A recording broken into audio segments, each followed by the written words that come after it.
নমস্কার বন্ধুরা, প্রথমেই আপনাদের শুভ নববর্ষের অনেক প্রীতি ও শুভেচ্ছা জানাই। তো এই নববর্ষের দিন স্পেশাল কিছু খাওয়া দাওয়ার মেনু নিয়ে আমি মণিমালা চলে এসেছি মণিমালাস কিচেনে। চলুন দেখে নেওয়া যাক কী কী আমি রান্না করতে চলেছি আজকে। তাহলে প্রথমে আমি আলুর ঝুড়িটা করে নেব। তার জন্য আমি কড়া চাপিয়ে কড়ার মধ্যে বেশ খানিকটা তেল নিয়ে নিয়েছি। এবার এর মধ্যে এই কাঁচা বাদামগুলো দিয়ে একটু ভেজে নেব। বাদামটা হালকা ভাজা হয়ে গেলে এর মধ্যে কতগুলো শুকনো লঙ্কা দিয়ে দিলাম।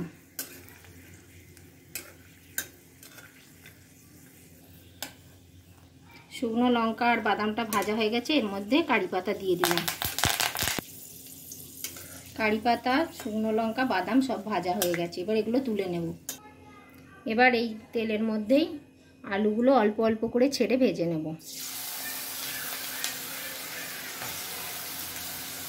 আলুগুলো থেকে বেশ কি সুন্দর আওয়াজ হচ্ছে, কড়মড় কড়মড় করে, মানে আলুগুলো ভাজা হয়ে গেছে। এবার এগুলোকে তুলে নেব। আলুগুলো সব ভেজে তুলে নিয়েছি। এর মধ্যে অল্প একটু চিঁড়ে দিয়ে ভেজে নেব। চিঁড়েটাও ভেজে তুলে নিয়েছি। আলুর ঝুড়িগুলো সব একসাথে মিক্স করে নেব। দেখুন কত সুন্দর আমার আলুর ঝুড়িগুলো তৈরি হয়ে গেছে। এতে কিন্তু আলুগুলো ভাজার সময় নুন একদম দিলে হবে না। নুন দিলে আলুগুলো জড়িয়ে যাবে। বিনা নুনেই এটা ভাজতে হবে। এবার এটা আপনারা এক সপ্তাহ কোনো এয়ারটাইট জারের মধ্যে রেখে আরামসে খেতে পারবেন। বন্ধুরা, আমার এক রকমের আইটেম হয়ে গেল আলুর ঝুড়ি। এবার দ্বিতীয় আইটেমটা করব আমের চাটনি। ওর জন্য আমি কড়াই তেল দিয়ে আর ওতে তেজপাতা দিয়ে দিলাম, একটা শুকনো লঙ্কা আর একটু 5 ফোড়ন দিয়ে দিলাম। ফোড়নটা ভাজা হয়ে গেছে। এবার এর মধ্যে আমি আমগুলো দিয়ে দেব। আমগুলো আমি চৌকো চৌকো করে কেটে রেখেছিলাম।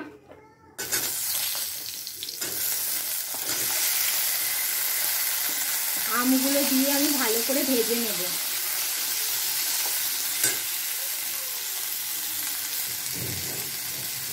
আমগুলো একটু ভাজা ভাজা হয়ে গেলে এর মধ্যে অল্প একটু নুন দিয়ে দেব। নুন দিয়ে ভালো করে আমগুলো আর একটু ভেজে নেব। এবার আমের মধ্যে অল্প একটু হলুদ দিয়ে দিলাম। হলুদ দিয়ে আবার ভালো করে নাড়িয়ে চাড়িয়ে নেব। আমটা গলে গলে গেছে। এবার এর মধ্যে আমি চিনি দিয়ে দেব।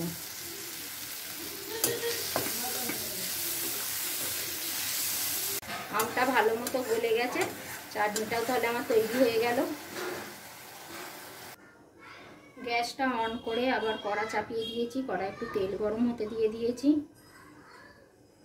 তেলটা গরম হয়ে গেলে ওতে একটু জিরে আর শুকনো লঙ্কা ফোড়নে দিয়ে দেব। ফোড়নটা ভাজা হয়ে গেছে। ওতে একটা টমেটো কুচি করে দিয়ে দিচ্ছি। সামান্য নুন দিয়ে দিচ্ছি। টমেটোটা ভাজা হয়ে গেছে। এতে অল্প একটু আদা দিয়ে দিলাম, একটু হলুদ গুঁড়ো দিয়ে দেব আর একটু জিরে গুঁড়ো দিয়ে দিলাম। মশলাটা ভাজা ভাজা হয়ে গেছে। এবার এর মধ্যে আমি চাল আগে তাকে প্রেসারে সেদ্ধ করে রেখেছিলাম, মুগের ডাল, ওটা আবার ঢেলে দেব।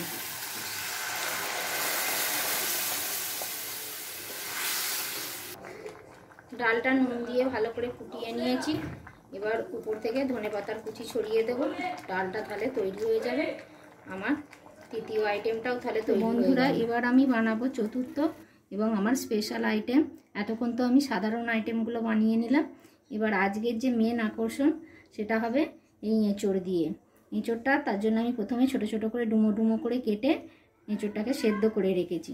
এই আইটেমটা বানানোর জন্য আমার একটা এরকম টিফিন বক্সের দরকার। আমি একটা টিফিন বক্সের মধ্যে বেশ খানিকটা সর্ষের তেল নিয়ে নিয়েছি। এবার এঁচোড়গুলো এর মধ্যে দিয়ে দেব।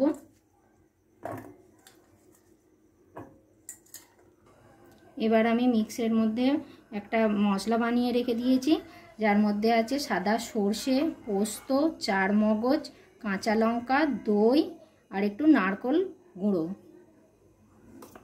মশলাটা আমি এর মধ্যে মিক্স করে দেব। পরিমাণ মতো নুন দিয়ে দেব। এটা ভালো করে মিশিয়ে নেব।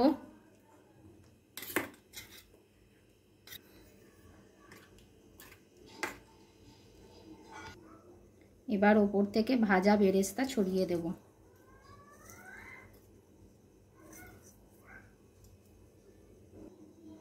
আর একটু ওপর থেকে তেল ছড়িয়ে দিয়ে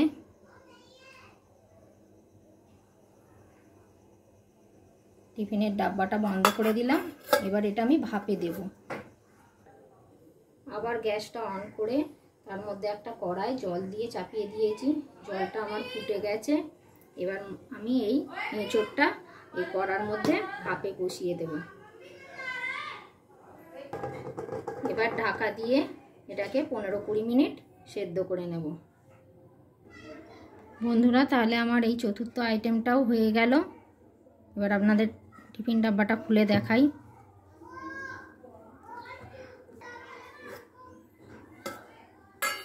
দেখুন, আমার এঁচোড় ভাপার এই রেসিপিটা তৈরি হয়ে গেছে।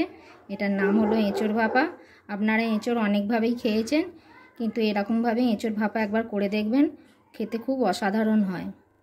তো বন্ধুরা, এবার আমি বানাবো আমার পঞ্চম এবং স্পেশাল আইটেম, যেটা আমি এই হাঁড়ির মধ্যে করব এবং যেটা হবে মাছ দিয়ে। আমি এখানে রুই মাছ 5টা রুই মাছ নিয়ে নিয়েছি পিস। এবার এই হাঁড়ির মধ্যে আমি বেশ খানিকটা সরষের তেল দিয়ে দেব। এবার এই সরষের তেল হাঁড়ির মধ্যে দিয়ে দেওয়ার পর এতে 1 চামচ আদা আর 1 চামচ রসুনের পেস্ট দিয়ে দিলাম। পেঁয়াজ পেস্ট করে রেখেছিলাম, 2টো ছোট পেঁয়াজ দিয়ে দিলাম, ওটাও। একটা টমেটো কুচি করে রেখে দিয়েছিলাম, টমেটোটাও দিয়ে দিলাম। এই মশলাগুলো ভালো করে হাঁড়ির মধ্যে মিক্স করে নেব।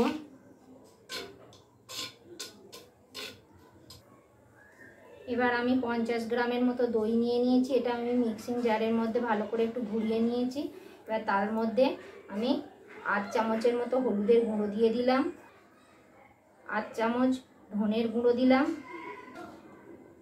আর একটু অল্প কাশ্মীরি লঙ্কার গুঁড়ো দিলাম। এবার এগুলোকে আমি ভালো করে মিক্স করে নেব।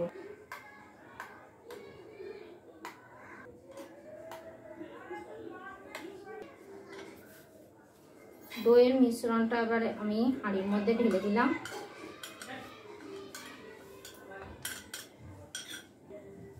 মিশ্রণটা হাঁড়ির মধ্যে ভালো করে গুলিয়ে নেব।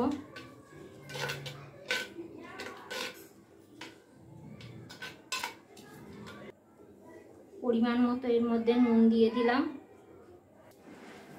এবার আমি হাঁড়ির মধ্যে মাছগুলো দিয়ে দেবো একটা একটা করে।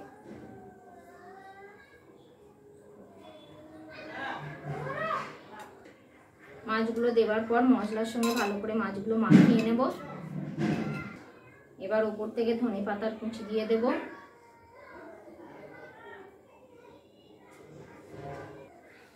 বেরেস্তাগুলো দিয়ে দেব।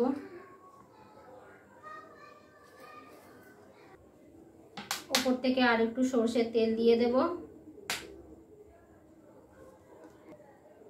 এবার হাঁড়ির মুখে এরকম একটা ঢাকনা দিয়ে এই হাঁটাটা দিয়ে হাঁড়ির মুখটা সিল করে দেব।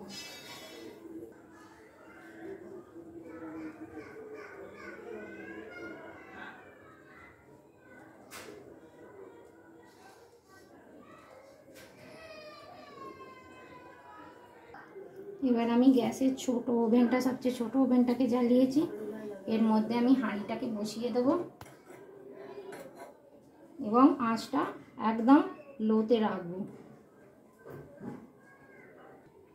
লো আঁচে এটা এবার ধীরে ধীরে তৈরি হয়ে যাবে।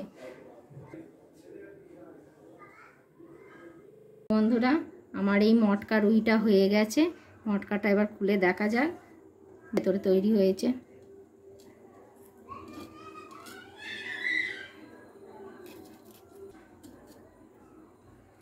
খুব গরম বন্ধুরা।